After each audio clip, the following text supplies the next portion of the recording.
New findings showing how the son of Iran's supreme leader has built a secret global property empire, kept hidden from public view. In North London, on a road known as Billionaires Row, several large mansions sit behind high walls and locked gates. Many stand empty. According to a Bloomberg report, these homes form part of a much larger financial network, a network that leads to the man we are talking about. He is 56 years old and the second son of Iran's supreme leader, Ayatollah Ali Khamenei, often touted as a potential successor to his father. Western intelligence assessments say he controls a wide investment empire, a network reportedly stretching from Tehran to Dubai and Frankfurt.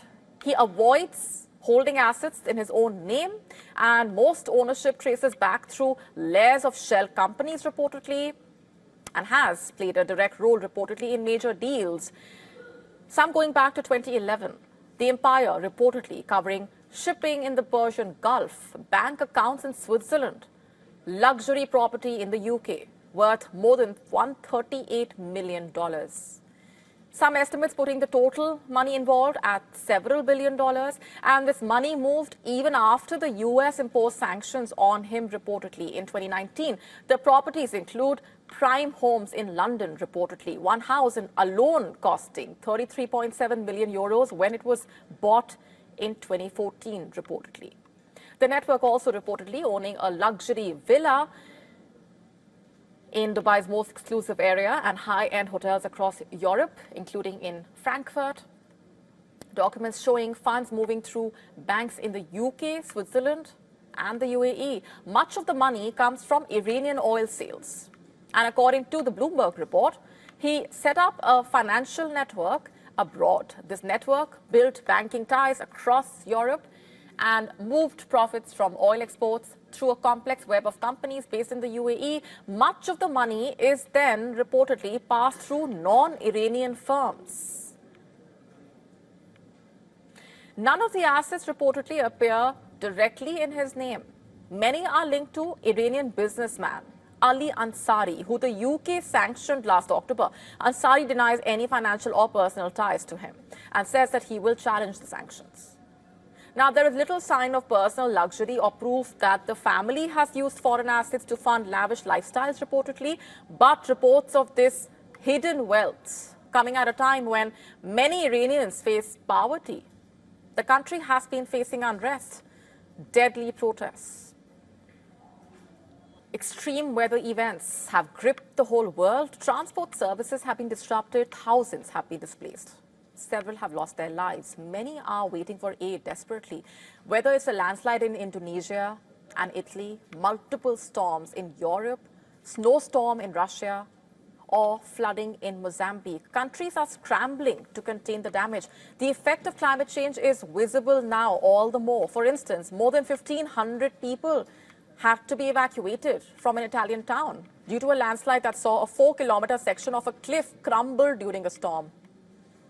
2 out of 3 provincial roads in this region are unusable. A day earlier, the Italian Prime Minister inspected the area affected by the landslide and attended a meeting to take stock of the situation.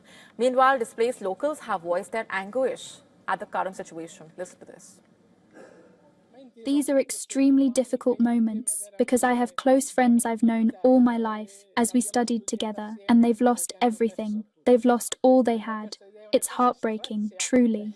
And other parts of Europe have seen deadly storms. Storm Chandra brought heavy rainfall to the UK while causing intense flooding in Ireland. Over 15,000 homes and businesses have lost power. More than 300 schools have been closed. Additionally, public transport services were disrupted.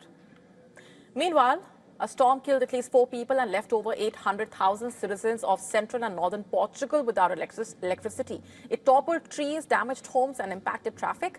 On the other hand, a snowstorm battered Moscow and central Russia, prompting an orange alert for the upcoming days. And this was the heaviest snowfall witnessed in Moscow since 1995. Around 145,000 personnel were mobilized for snow clearing operations. Asia also has not been spared by natural calamities. At least 50 people have died in Indonesia's West Java province owing to a landslide caused by continuous heavy rainfall coupled with local geological factors. The authorities have deployed search and rescue dogs to assist joint teams in locating victims buried under the landslide debris. On the other hand, severe flooding in Mozambique displaced thousands, forcing residents to evacuate the submerged homes. People are being forced to wade through knee-deep water, navigating collapsed roads. Boats are ferrying essential supplies to the people. China has executed 11 members for their links to the Ming family, a criminal gang that operated a large-scale scam network in Myanmar. The gang is accused of running mafia-like operations and killing workers who attempted to escape. According to the local media, the 11 individuals were sentenced to death in September after being found guilty of crimes, and more specifically, cyber crimes in bordering regions.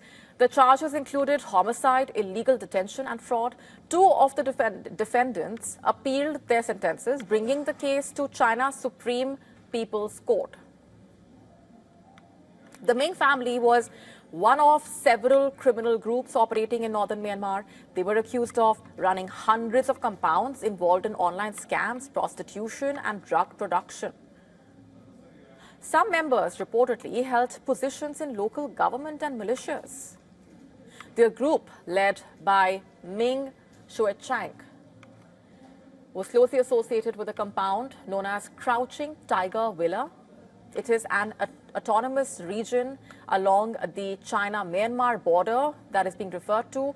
According to the local media, in fact, the gang employed thousands of people to carry out online fraud and other crimes. After years of complaints from relatives of the trafficked workers, Chinese authorities started the operations in 2023. The case also gained a lot of international media attention, leading to more pressure on China. In November 2023, China issued arrest warrants for the Ming family members. The authorities offered rewards ranging from $14,000 to $70,000 reportedly for information leading to their capture.